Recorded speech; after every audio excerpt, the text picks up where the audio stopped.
Kumusta po kayo? Bago po ang lahat, first things first.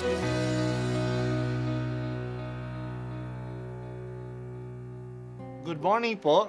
Sinisimulan po natin ngayon ang first things first. At dito po, tinatalakay natin sa unang bahagi ng umaga natin ay ang first readings na binabasa po sa banal na misa. Ito pong tinatalakay natin kasi madalas po kasi marami na tayong alam tungkol sa gospel readings. Pero konti po ang nagsasalita sa first readings. Pero ang first readings, bahagi din po yan ng Biblia, ng banal na kasulatan. Kaya susubaybayan po natin ang mga first readings, basahin po natin at kuminsan kailangan ng basahin ng 2 o 3 beses bago maintindihan kasi hindi po tayo familiar sa mga istorya at sa mga kaisipan na tinatalakay dito. Ang pagbasa mula sa aklat ni Propeta Isaias. Magalak ang lahat, magalak kayo dahil sa Jerusalem, ang lahat sa inyo na may pagmamahal. Wagas ang pagtingin, kayo'y makigalak at makipagsaya. Lahat kayong tumangis para sa Kanya. Tatamasahin ninyo ang kasaganahan Niya, tulad ng sanggol sa dibdib ng Kanyang ina. Sabi pa ng Panginoon, padadalhan kita ng walang katapusang pag-unlad. Ang kayamanan ng ibang bansa ay dadaloy sa iyong tila agos ng ilog. Ang makakatulad mo'y sanggol na buong pagmamahal na inaaruga ng kanyang ina. Aaliwin kita sa Jerusalem tulad ng pag-aliw ng ina sa kanyang anak. Ika'y magagalak pag nakita mo ang lahat ng ito. Ikaw ay lalakas at lulusog. Sa gayon, malalaman mong akong Panginoon ang kumakalinga sa mga tumatalima sa akin. Ang salita ng Diyos. Salamat sa Diyos. Ang awit na ito ng buong saya ay para sa mga Israelita noong pagbalik nila sa pagkatapon sa kanila sa maraming lupain. Isang masaklap na pangyayari sa kanilang kasaysayan, sa kasaysayan ng Israel, ay natalo ang kaharian ng Huda ng mga Babylonians, sinira ang lungsod nila, sinira ang kanilang templo noong taon 586 BC. Ang mga Israelita ay pinatapon sa Babylonia at sa iba pang mga lupain. Ang tingin ng marami na ito na ang katapusan nila bilang isang bayan, bilang isang lahi. Wala na silang lupa, wala na ang templo, magkahiwalay na sila, wala na silang hari. Ngunit hindi. Natalo ng mga Persians ang mga Babylonians. At pinayagan ng mga Persians na bumalik sa kanilang sariling lupain ang lahat ng mga nabihag ng mga Babylonians.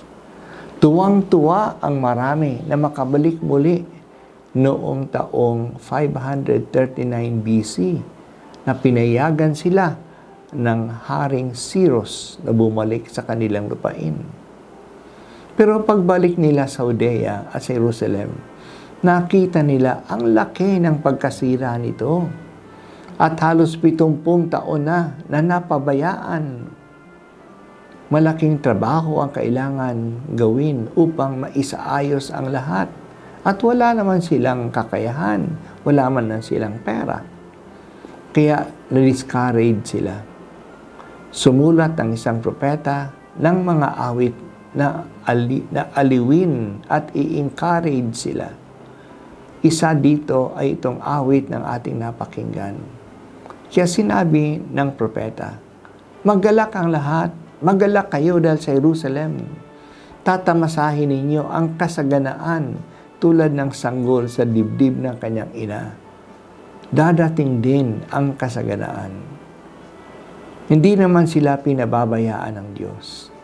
Darating din ang kayamanan ng mga bansa sa iyo, sabi ng propeta. Dala-dala ng iba pang mga Israelita na babalik. Sinabi pa ng propeta, ang makakatulad mo ay sanggol ng buong pagmamahal na inaaruga ng kanyang anak, ang kanyang anak. Sapagkat akong Panginoon ang kumakalinga sa mga tumatalima sa akin. Kino-compare ng Diyos ang kanyang sarili sa isang mapagmahal na ama na hindi nagpapabaya sa kanyang mga anak. Maganda ang mensahe ng propeta. Huwag ma-discouraged. Nandyan ang Diyos, nakakalinga sa atin. Pero may kondisyon ito. Dapat tumalima tayo sa Diyos. Kung susunod tayo sa Diyos, hindi tayo pababayaan ng Diyos. Sa totoo lang, bumagsak ang Jerusalem at nasira ang templo kasi hindi sumunod ang mga tao sa utos ng Diyos. Hindi natin matatanggap ang pagpapala ng Diyos kung humihiwalay tayo sa Kanya. Hanggang ngayon, ito ay totoo. Akala ng iba na mahirap sumunod sa Diyos, na hindi sila uunlad kung susunod sila sa Kanya. Hindi ito totoo. Ang sekreto ng success natin ay ang kalooban ng Diyos. Hanapin natin at gawin natin ito at mararanasan natin ang walang katapusang pag-unlad. Naniniwala po ako, Panginoon, sa iyong pangako na ibabahagi mo sa amin ang iyong kagalakan. Ibig ko po na maging masaya at ibig mo na ako'y maging masaya. Ipaalaala mo palagi sa akin na ang iyong kalooban ay ang landas tungo sa kagalakan, maging dito sa lupa at gayon din sa langit.